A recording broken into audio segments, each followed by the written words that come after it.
Marcus Holloway stood outside the coffee shop, his hand shaking as he gripped his phone. Inside, through the rain-streaked window, he could see her, his daughter. 15 years old now, nearly the same height as her mother had been, with the same dark hair falling past her shoulders. He hadn't seen her in person in 6 years, not since the day Catherine walked out with their 9-year-old daughter and never looked back. The coffee shop hummed with afternoon conversation. The smell of espresso and cinnamon rolls filled the air, mixing with the damp scent of rain-soaked coats and wet pavement outside. Marcus wiped his palms on his jeans, took a breath that didn't quite fill his lungs, and pushed open the door. The bell chimed above his head. Several customers glanced up, then returned to their drinks and conversations. But one person didn't look away. One person froze, her hand halfway to her latte, her eyes widening with recognition and something else. Rage. "Lily," Marcus said softly, approaching the corner table where she sat.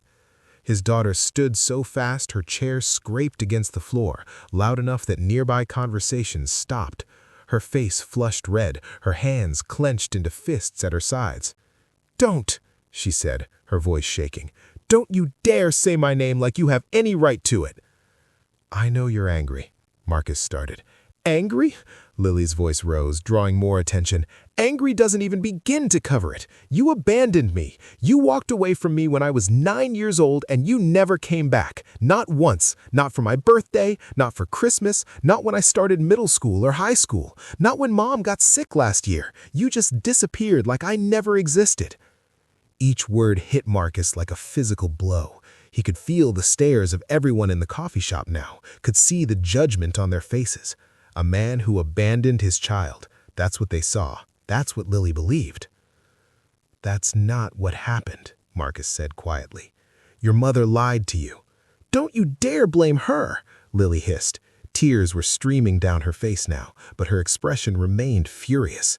"Mom told me everything. She said you didn't want the responsibility. She said you chose your career over me. She said you could have fought for custody, but you didn't even try." Marcus reached into his jacket pocket, pulling out his phone with trembling fingers. "I have proof," he said. "I have proof I came to see you. Every single week for the first 3 years. Every week, Lily. I was there."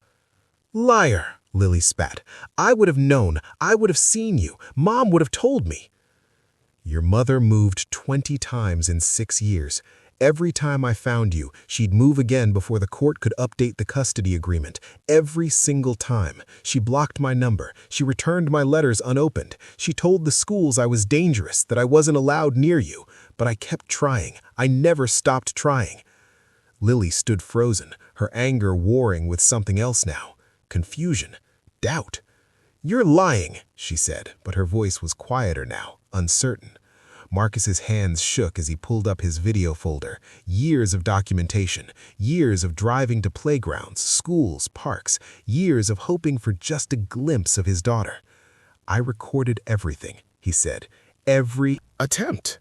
Every time I showed up and your mother turned me away. Every conversation where she promised to let me see you and then disappeared again. Watch them. Please, just watch." He held out his phone. Lily stared at it like it might burn her, like accepting it would shatter everything she'd believed for 6 years. Around them, the coffee shop had gone completely silent. Even the espresso machine seemed to have paused. Slowly, her hand shaking almost as much as his, Lily took the phone. The first video was dated 6 years ago, just 3 weeks after Catherine had left. Marcus's younger self appeared on screen, standing outside an elementary school playground. The quality was grainy, filmed on an older phone, but the audio was clear. "It's October 17th, past Marcus said to the camera. "I'm here at Riverside Elementary. Catherine finally answered my calls and said I could see Lily today after school. It's been 3 weeks since I've seen my daughter." The video showed children streaming out of the school building. Past Marcus's camera panned across the playground, searching. Then it stopped, zooming in on a small girl with a backpack, her dark hair in pigtails. "There she is," Marcus whispered. The love in his voice was unmistakable. "God, I've missed her so much." Present-day Marcus watched his daughter's face as she stared at the screen. Lily's expression was unreadable, but her hands had stopped shaking. In the video, past Marcus started walking toward the playground, but before he could reach the gate, a woman appeared. Catherine. Even on the small phone screen, Lily could see her mother's face, tight with anger. "What are you doing here?" Video Catherine demanded. "You said I could see her today. We agreed. 3 o'clock after school. I changed my mind. She doesn't want to see you." "She's 9 years old, Catherine. She doesn't understand what's happening. Please, just let me talk to her 5 minutes. That's all I'm asking." "No, leave, Marcus, or I'll call the police and tell them you're harassing us." The video showed little Lily in the background, confused, watching her parents argue. She took a step toward them, but Catherine grabbed her hand and pulled her toward a car parked on the street. "Daddy?" The word was faint but audible on the recording. Little Lily's voice, uncertain and small. "Lily, sweetheart!" Past Marcus called out, but Catherine had already pushed their daughter into the car and slammed the door. The video ended. Present-day Lily's hands were shaking again, but for a different reason now. "Are there more?" she asked, her voice barely a whisper. 47 more, Marcus said quietly. "One for every week I tried to see you that first year. Then the attempts got less frequent because Catherine kept moving, and it would take me weeks to find you again. But I never stopped, Lily. I swear to God, I never stopped trying." Lily scrolled to the next video. This one was dated 2 months later, outside a different school. Marcus recognized it immediately.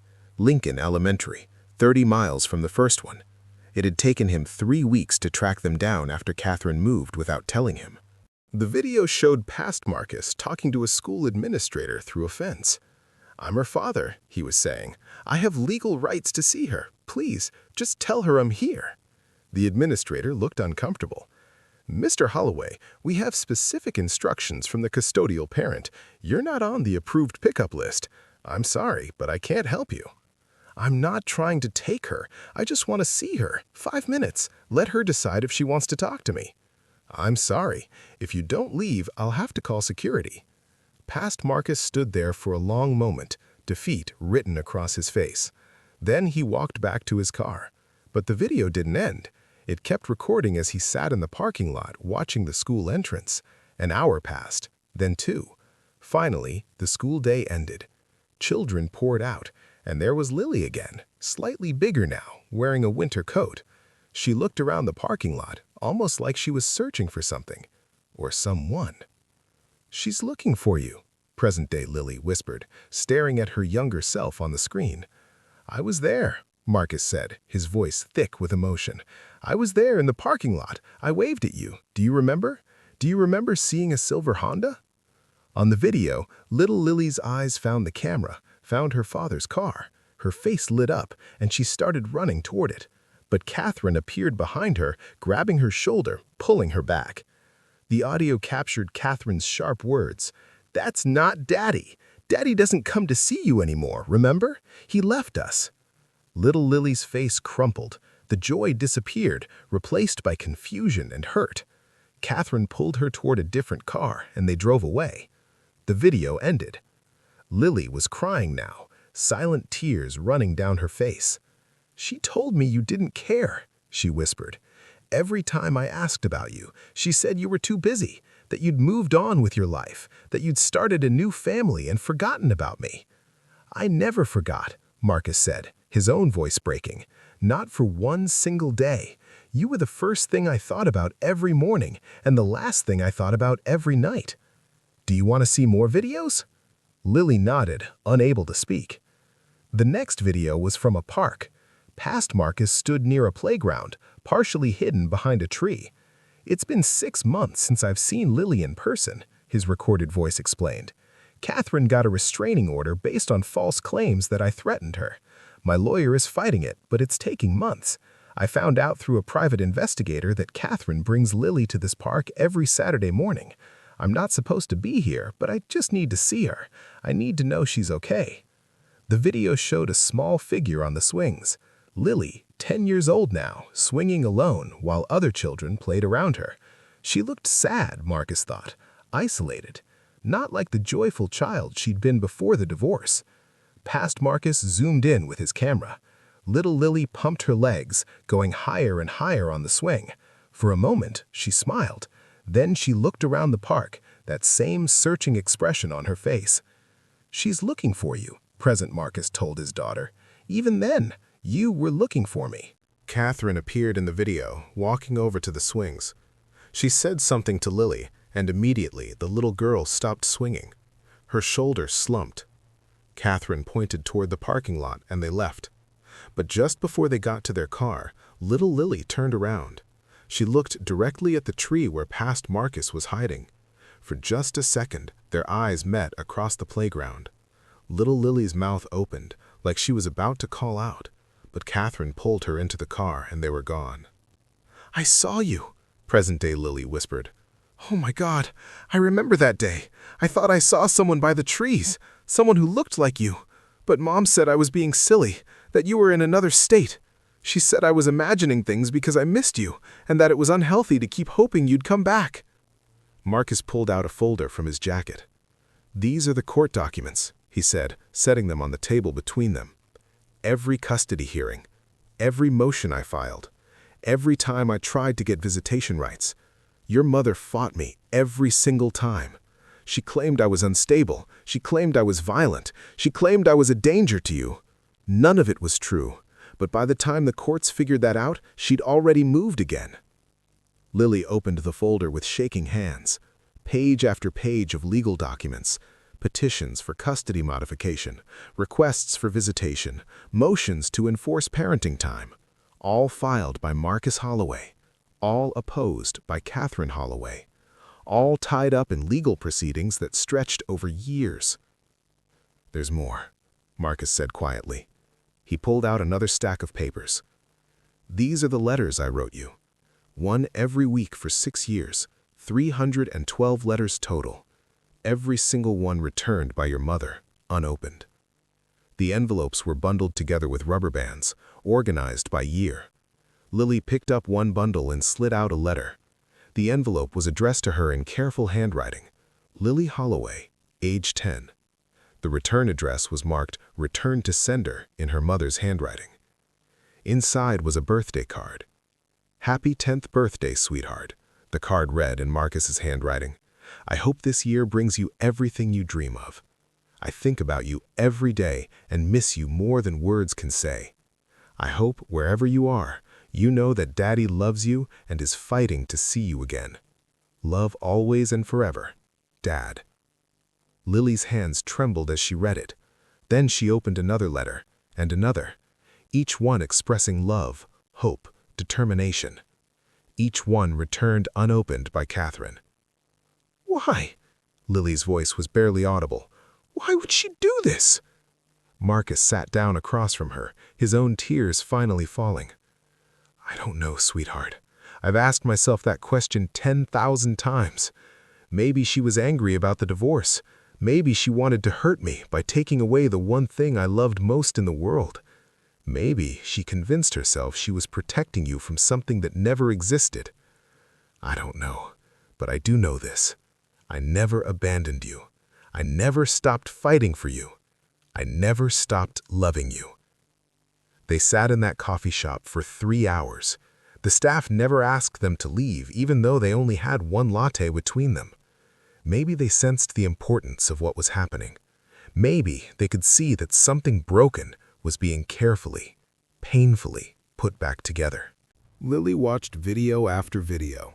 Marcus, outside her 6th grade graduation, unable to get close because of the restraining order but filming from across the street, tears running down his face as he watched his daughter receive her diploma. Marcus at her 7th grade parent-teacher conferences, being turned away by school security because Catherine had filed paperwork claiming he was dangerous. Marcus sitting in his car outside yet another new apartment building, just hoping for a glimpse of his daughter walking to the school bus. "She told me you sent money once a year on my birthday," Lily said finally, her voice hoarse from crying. "Just a check, no card, no message. She said that was all you ever did."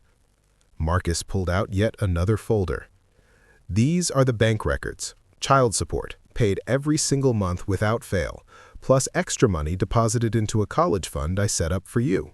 $73,000 total over the past 6 years. Your mother had access to all of it. Lily stared at the numbers. Her whole understanding of her childhood was crumbling, revealing a completely different truth underneath. "I don't understand," she whispered. "Why would she lie about all of this? What did she gain?"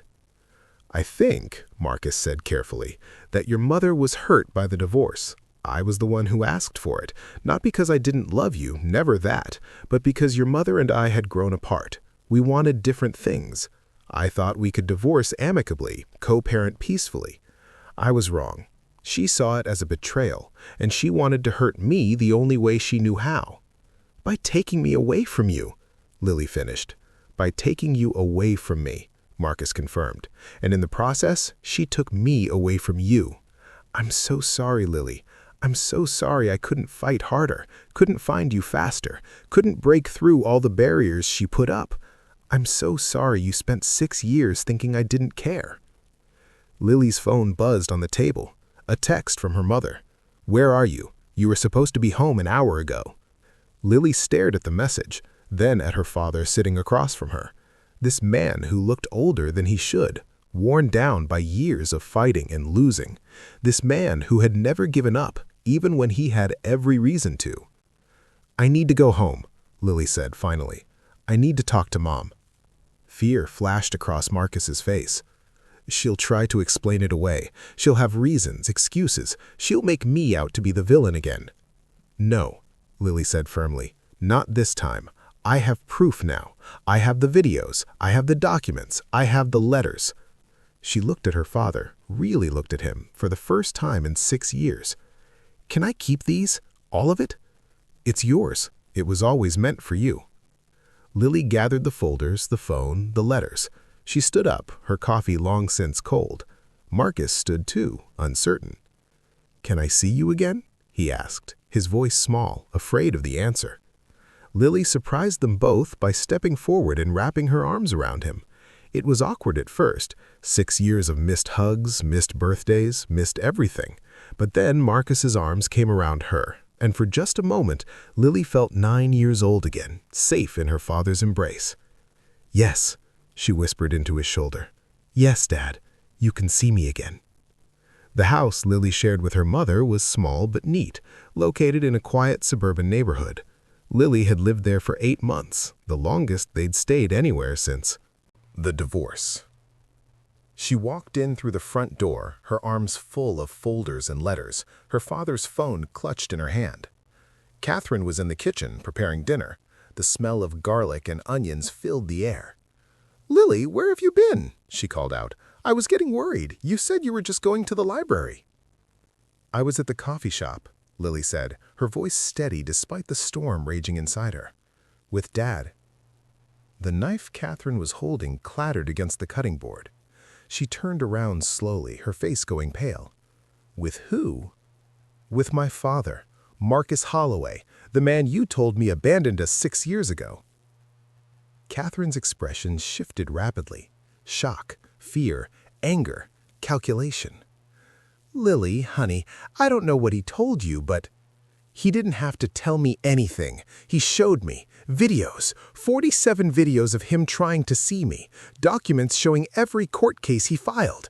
312 letters he wrote me that you returned unopened. 6 years of child support payments that you told me didn't exist." "That's not—" "He's twisting things. You don't understand the full situation." "Then explain it to me," Lily said, her voice rising. "Explain why you told me he didn't care when he was there every single week. Explain why you moved us 20 times in 6 years. Explain why you lied about him starting a new family when he spent every penny he had trying to find me." Catherine sat down heavily in one of the kitchen chairs. For a long moment she said nothing. When she finally spoke, her voice was quiet, almost defeated. "I was protecting you." "From what? From a father who loved me? From birthday cards and letters? From child support money that could have made our lives easier?" "From being abandoned again." Catherine said, her voice breaking. "Your father wanted the divorce, Lily. He was the one who said he didn't love me anymore. He was the one who wanted to end our family. I couldn't let him do that to you. I couldn't let him walk away from you the way he walked away from me." "So you made him walk away," Lily said, understanding dawning. "He never chose to leave me. You forced it. You made it impossible for him to see me, and then you told me he didn't want to." "I thought I was doing the right thing," Catherine whispered. "I thought if you believed he'd abandoned you, it would hurt less than watching him choose to leave over and over again." "But he never chose to leave me," Lily said, tears streaming down her face again.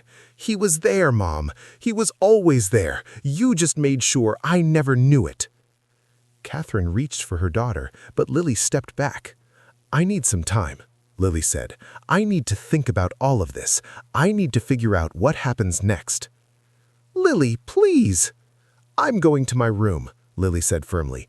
"I'm going to call Dad, and tomorrow I want to see him again. You're not going to stop me this time." She walked upstairs, leaving Catherine sitting alone in the kitchen, surrounded by the ruins of 6 years of lies. The first visit was awkward. Marcus picked Lily up at a neutral location, the public library, where she'd told her mother she was studying. They went to lunch at a small diner, neither of them sure what to say after so much time and so many lies. "Tell me about your life," Marcus said finally. "What do you like? What are you interested in? Who are your friends?" So Lily told him. She talked about school, about her love of photography that had started when her English teacher assigned a visual storytelling project. She talked about her best friend Sarah, who'd stuck by her through 4 different schools and 6 different moves. She talked about wanting to go to college for art, but worrying about how to pay for it. "You have a college fund," Marcus reminded her. $73,000. It's yours." Lily's eyes widened. "That's real? I thought maybe you were exaggerating." "It's real. I've been putting money away since you were born. That's what the extra deposits were for. Money your mother had access to but apparently never told you about." They talked for 3 hours, then 4. When Marcus finally dropped Lily off back at the library, he was smiling for the first time in 6 years, and Lily was too. The second visit was easier. They went to an art supply store, and Marcus bought Lily a professional camera she'd been admiring online for months. "For your photography," he said.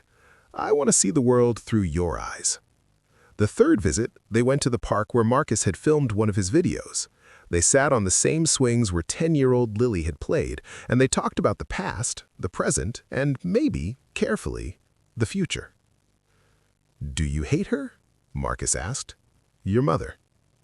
Lily thought about it. "No," she said finally. "I'm angry, I'm hurt, I feel betrayed, but I don't hate her. She's still my mom. She raised me, she took care of me. She just made terrible choices because she was hurting." "That's very mature of you," Marcus said. "I'm not saying I forgive her," Lily added quickly. "Not yet. Maybe not ever. But I'm trying to understand." "That's all anyone can do," Marcus said. Over the following weeks, Lily and Marcus slowly rebuilt what Catherine had broken. They established a routine: dinner every Tuesday, a longer visit every Saturday. Marcus came to Lily's art show and cried when he saw her photographs displayed on the walls. Lily visited Marcus's apartment and saw the room he'd kept prepared for her all these years, the room he'd moved from apartment to apartment, always hoping she'd get to use it someday. Catherine didn't try to stop them.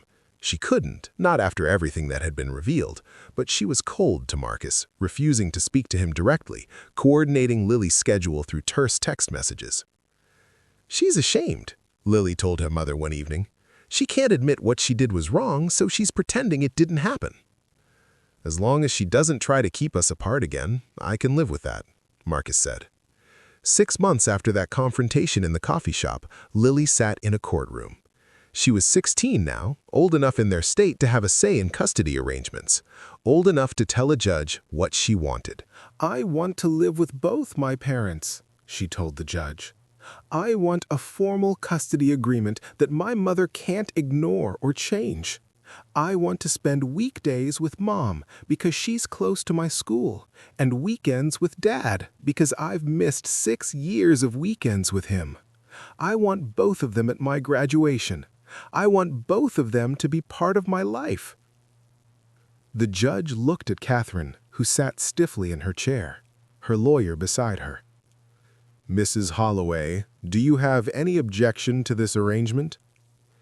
Catherine's lawyer whispered something to her. Catherine shook her head.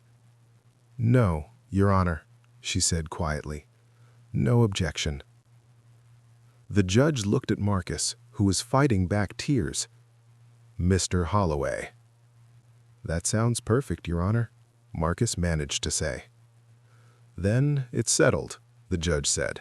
"I'm modifying the custody agreement to reflect the child's wishes. Joint custody with the schedule the minor has proposed.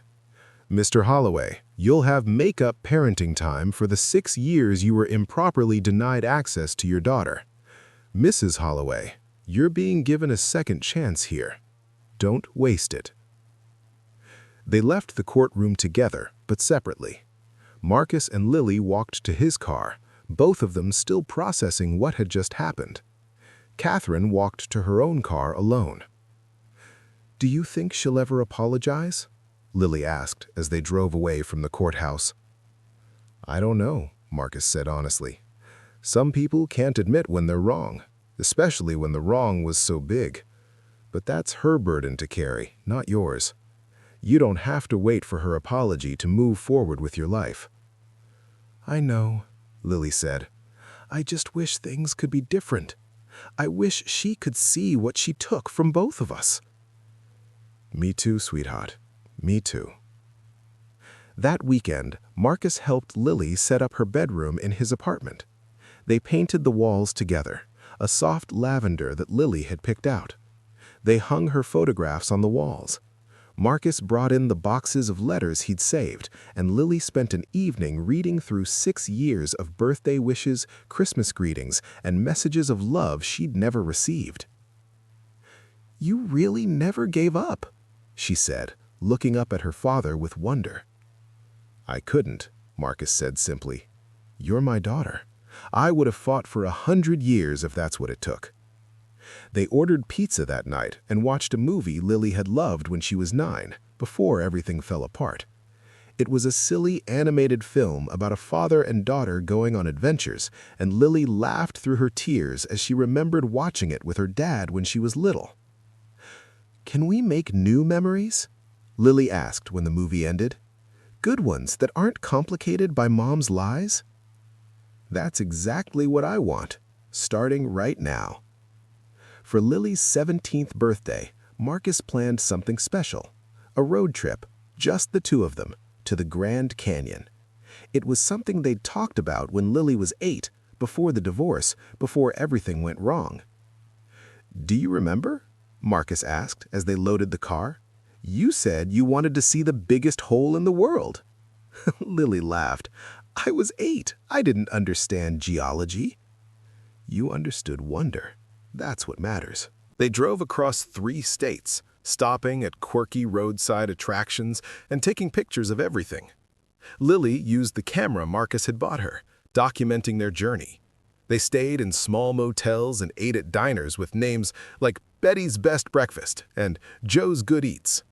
At night, they talked, really talked, about the years they'd missed, about Marcus's job as a software engineer and how he'd taken on extra projects to save money for Lily's college fund, about Lily's dreams of becoming a professional photographer, about the friends Marcus had lost when Catherine spread rumors about him being unstable, about the therapy Lily had started to process the betrayal she felt. "Do you think I'll ever trust people again?"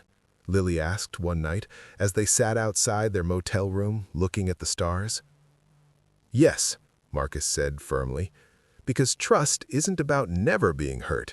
It's about believing that most people, most of the time, are trying their best. Your mother made terrible choices, but that doesn't mean everyone will." "Did you ever think about giving up?" Lily asked. "On me, I mean. Did you ever think it would be easier to just let me go?" Marcus was quiet for a long moment. "Yes," he admitted. "There were dark days where I thought maybe you'd be better off without me, without the confusion and conflict of me trying to be in your life. Days where I thought maybe it would be kinder to let you believe the lie and move on. What changed your mind? You did, Marcus said. Every time I saw you in one of those videos, even from a distance, I could see that you were looking for something, looking for me, and I couldn't let you grow up thinking I'd chosen to disappear. I couldn't let you carry that wound. Even if you never knew the truth, even if I never got to explain, I had to keep trying. For you, but also for me, because giving up on you would have meant giving up on myself. They reached the Grand Canyon at sunset on the third day of their trip. They stood at the edge of the South Rim, the vast expanse of layered rock and shadow stretching out before them, painted orange and red and purple by the dying light. "It's even bigger than I imagined," Lily whispered. "Some things are worth the wait," Marcus said. Lily took dozens of photographs as the sun set, but the best one was the one a passing tourist took of them together. Marcus and Lily standing at the canyon's edge, his arm around her shoulders, both of them smiling genuinely for the first time in years. That night, they celebrated Lily's birthday at a small restaurant near the park. Marcus gave her a present, a leather-bound journal with her name embossed on the cover. "I want you to fill this with your story, not the story your mother told you, not the story I told you, but your story, your truth, your memories and thoughts and feelings, because you're not just a daughter who was caught between two parents. You're Lily. You're an artist and a thinker and a person with your own life ahead of you. Don't let our mistakes define you." Lily held the journal like it was precious, which it was. "Thank you, Dad, for everything, for never giving up, for showing me the truth, for this trip, for believing I was worth fighting for." "You were always worth fighting for. You'll always be worth fighting for." Lily Holloway graduated high school with honors and a full scholarship to art school. The scholarship came partly from her grades and her portfolio, but also from the college fund her father had built over 18 years. At graduation, she walked across the stage to receive her diploma, and in the audience, both her parents sat watching. Not together, there was too much history for that, but they were both there. Catherine had never fully apologized for what she'd done. She'd made excuses, tried to justify her actions, insisted she'd been protecting Lily even when presented with evidence to the contrary. But she'd stopped interfering. She'd allowed Lily and Marcus to rebuild their relationship. And sometimes, in quiet moments, Lily thought she saw regret in her mother's eyes. Lily's relationship with Catherine had remained complicated. They loved each other, but trust had been permanently damaged. Lily spent time with her mother, but it was time marked by careful boundaries and unspoken tensions. Catherine had lost something precious through her lies, not her daughter's presence, but her daughter's unconditional trust, and that loss was something she'd carry forever. Marcus, meanwhile, had gotten back the years he'd lost. Not literally, of course. He couldn't reclaim Lily's 10th birthday or her first day of middle school or the years of bedtime stories and homework help, but he'd gotten something else. A second chance. A chance to be present for Lily's graduation, her college decision, her growing independence. A chance to be the father he'd always wanted to be. On the night before Lily left for college, Marcus took her to dinner at the same diner where they'd had their first post-reunion meal. It had become their tradition, the diner for big moments, for important conversations, for marking milestones. "Are you scared?" Marcus asked as they shared a plate of fries. "Terrified," Lily admitted, "but also excited. Is that normal?" "Completely normal," Marcus assured her. "I was terrified when you were born, terrified I'd mess up, that I wouldn't know what to do, that I wouldn't be good enough." "And did you mess up?" "All the time," Marcus said with a laugh. "I once put your diaper on backward. I fed you applesauce when you were allergic to apples. I lost you in the grocery store when you were 3. You'd wandered off to look at cookies and I had a complete panic attack before finding you 60 seconds later." "I don't remember any of that," Lily said. "That's because the mistakes don't matter as much as the showing up.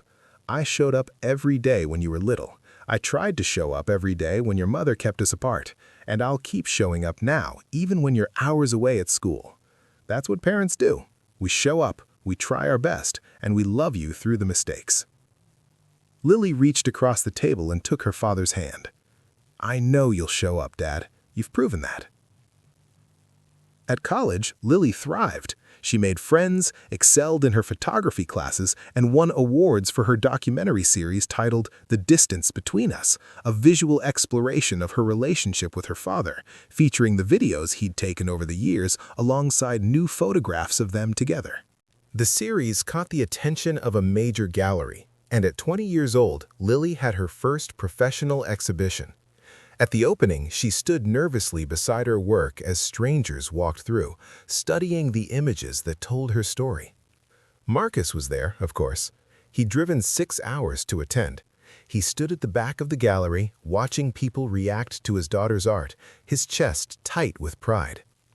Catherine came too. It was the first time she and Marcus had been in the same room in years. They didn't speak to each other, but they both spoke to Lily. Both told her how proud they were. Both marveled at what she'd created. As the evening wound down and guests filtered out, Lily found herself standing between her parents in front of the centerpiece of her exhibition, a large format photograph of her and Marcus at the Grand Canyon, printed 6 feet tall. Beside it was one of the original videos Marcus had taken, playing on loop, 9-year-old Lily on a swing, looking around the park, searching for someone. "You were looking for me," Marcus said softly, watching the video. "Even then, you knew something was missing." "I was always looking for you," Lily confirmed. "I just didn't know why." Catherine stood silently, tears running down her face as she watched the video, watched the evidence of what she'd done, what she'd taken from both of them. "I'm sorry," she said finally, so quietly Lily almost didn't hear. "I'm so sorry, Lily. I'm sorry, Marcus. I was wrong. I was so wrong." It wasn't enough. It would never be enough to undo 6 years of lies, but it was something. It was a start. Marcus didn't respond. He just looked at his daughter, this brilliant, talented, resilient young woman who'd survived betrayal and still chose love, who'd been lied to and still chose truth, who'd been abandoned by one parent and obsessively sought by another, and somehow, miraculously, had grown into someone whole. "I'm proud of you," Marcus told Lily, "not just for this exhibition, but for everything, for finding the truth, for choosing to rebuild rather than walking away, for being brave enough to trust again." "I learned from the best," Lily said, squeezing her father's hand. They stood there together, father, mother, daughter, in front of a photograph that captured a moment of pure joy reclaimed. And while they couldn't change the past, couldn't recover the lost years, they could choose how to move forward. Sometimes families break. Sometimes trust is shattered. Sometimes the people who should protect us hurt us instead. But sometimes, if you're very lucky and very persistent, you get a second chance. You get to rebuild what was broken. You get to create something new from the ruins of what was lost. Marcus Holloway had fought for 6 years to see his daughter, and in the end, he'd won not just visitation rights or custody arrangements, but something far more precious. He'd won back his daughter's trust, her love, and her presence in his life. And Lily had learned that the truth, no matter how painful, is always better than a comfortable lie. That some people are worth fighting for, worth waiting for, worth believing in, even when the world says to give up. She'd learned that her father had never abandoned her. He'd been there all along, just beyond the walls her mother had built, waiting with endless patience and unshakable love for the day those walls would finally come down. And when they did, he was exactly where he'd always been, showing up, trying his best, and loving her through every mistake, every misunderstanding, every moment lost, and every moment reclaimed. If this story touched your heart, if it reminded you that truth always finds a way and that love is worth fighting for no matter how long it takes, don't keep it to yourself. Share this story with someone who needs to hear it. Subscribe for more stories that prove families can heal, trust can be rebuilt, and love, true love, never gives up.